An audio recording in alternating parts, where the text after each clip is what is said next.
What is the Conservative Party actually for?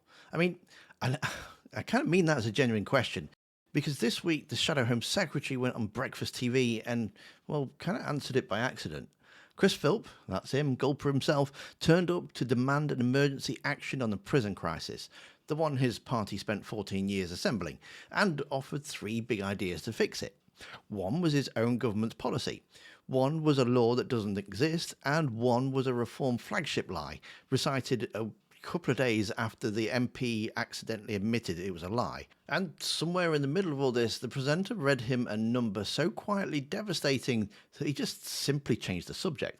Don't worry, we will get to that number. But first, what has actually happened? The Conservatives, well, they've written to the Prime Minister demanding emergency legislation to stop dangerous offenders being released early, a row centred on two of the men convicted over the death of PC Andrew Harper. Philp came out swinging. Well, we think it is completely wrong that serious and violent criminals, including the men who killed PC Andrew Harper, should be released early. They should stay in prison and serve their sentence, not be released early. The government have been going back and forward on this, changing their position on an almost daily basis, re-traumatising victims and their families. Frankly, the way that Andy Burnham has constantly U-turned on this in the last couple of weeks is frankly a betrayal of victims. Betrayal, chaos, U-turns, all strong words. And on the narrow question of early release, there's a genuine argument to be had. But when the man delivering the lecture spent 2 years as policing minister in the government that built the capacity crisis, forcing these decisions, the obvious question hangs in the air until it's asked, really. And the government says, of course, that the Conservatives did nothing to prevent the growing crisis in our prisons. And this is why the early release scheme is being talked about now, because capacity is just so tight. What's your response to that, that in fact the Conservative government should have fixed this years ago, and this is a consequence of that not being done? Now, you do have to give him credit in his answer, because he does know how to be a politician. Listen carefully to the first 6 seconds of his answer, because what he does is, well, it is quite artful. Well, the last Conservative government built a total of 14,000 new prison places. The total number of prison places since the election, the net number, has actually gone down a little bit. Now, in case you didn't catch it, there were two measurements there, 6 seconds apart. One for his own side, which was places built, the gross figure, headline number 14,000. Sounds good, doesn't it? And for Labour, the net number.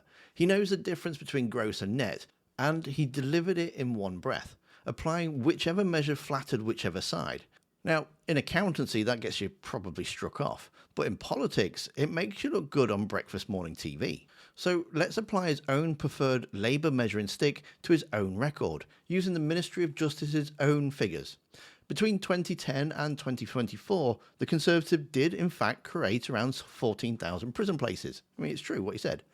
But they also lost 13,660 of them to closures, dilapidated cells, and repurposed space. So a net gain across 14 years of government, 482 places. That's 34 places a year. A mid-sized Wetherspoon seats more. And my favourite detail was how this number reached the daylight. Conservative MP Richard Holden.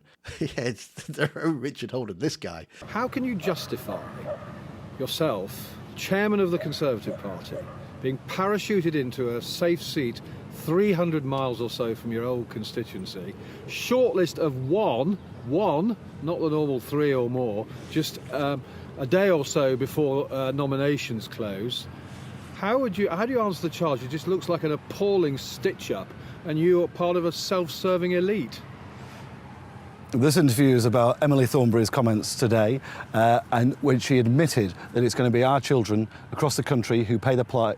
Tabled a written question fishing for dirt on Labour's prison record, and the Ministry of Justice came back with net increase under 500 spaces for his own party. And it also showed that Labour had 27,830 places under their government before them. But there's also a small little detail as well. This isn't the first time that someone's put this exact number to him. And this kind of matters really because he doesn't deny it. 2 weeks ago on GB News, Camilla Tominley read him the identical figure. Also, this whole we built 14,000 places, I'm not sure that stands up to scrutiny, Chris Philp. I think net between 2010 and 2024, 500 new prison places were added net. You see how he doesn't actually say that she's wrong? Yeah, because some of the old Victorian ones were decommissioned. That's a yes, that's him confirming the 500 figure is correct and explaining why, and yet GB News still doesn't let it go. OK, so But 14,000 is a were dishonest billed. figure, isn't it? If you're talking about net, it's 500. Yeah, and at the same not time, enough. the last Conservative government reduced crime by about 50%. Well, you'd have to, because unfortunately you also reduced the number of prison officers on the front line by 7,000. Dishonest.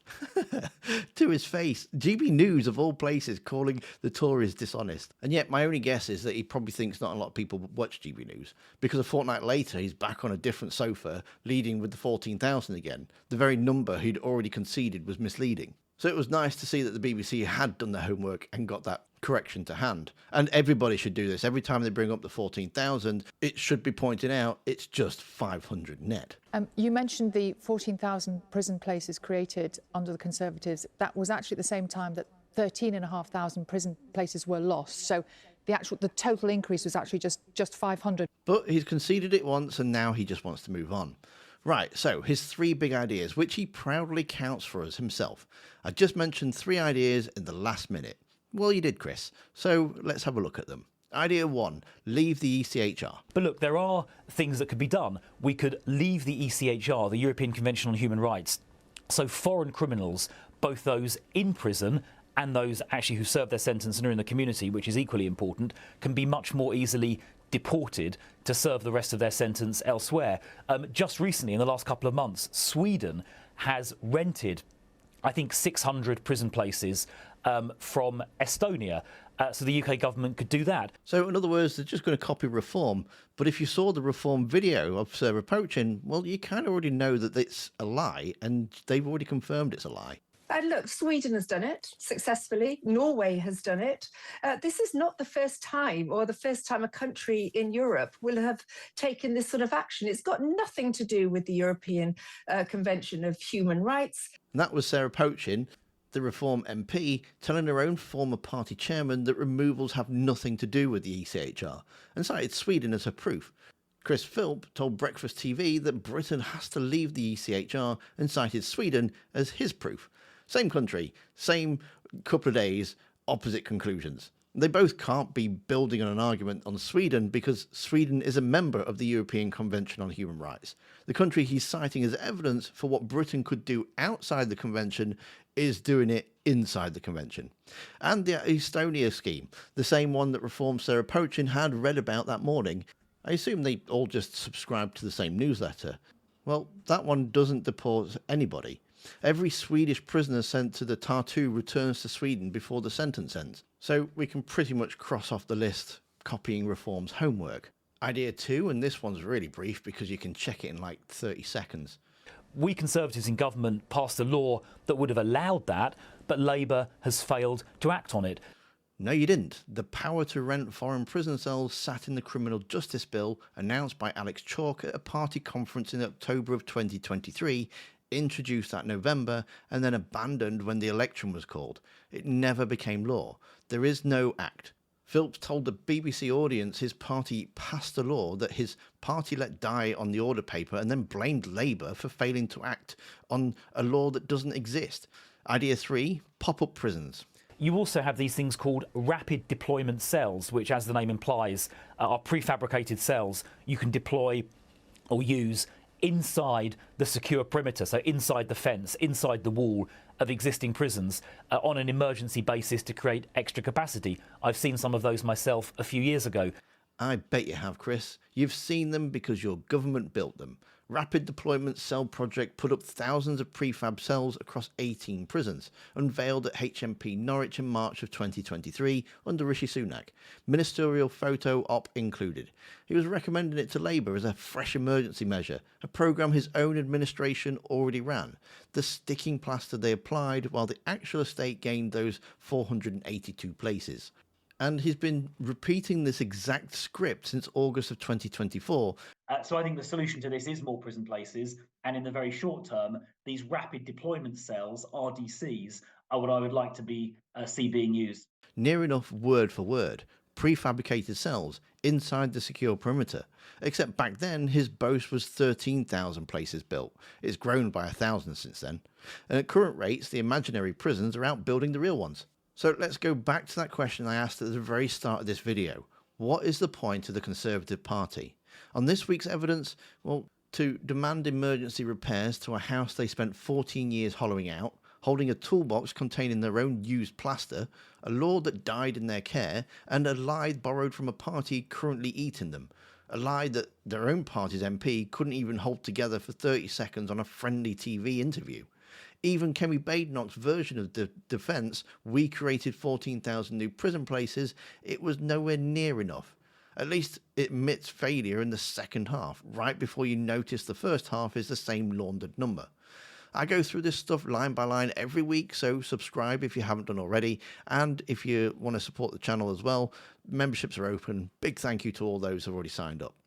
Because when the official opposition answer to what would you do differently amounts to the things that we already did, the law we never passed, and the things Sweden already disproves, then the honest answer to what they're really for is, well, parts. Reform is stripping them for parts. And this week, the Shadow Home Secretary helped loan them a van. And if you want to see my full takedown video of the Sarah Poachin interview, well, you can see that in the video that's on screen now. Thanks for watching. Don't forget to hit that like button. And I'll see you next time.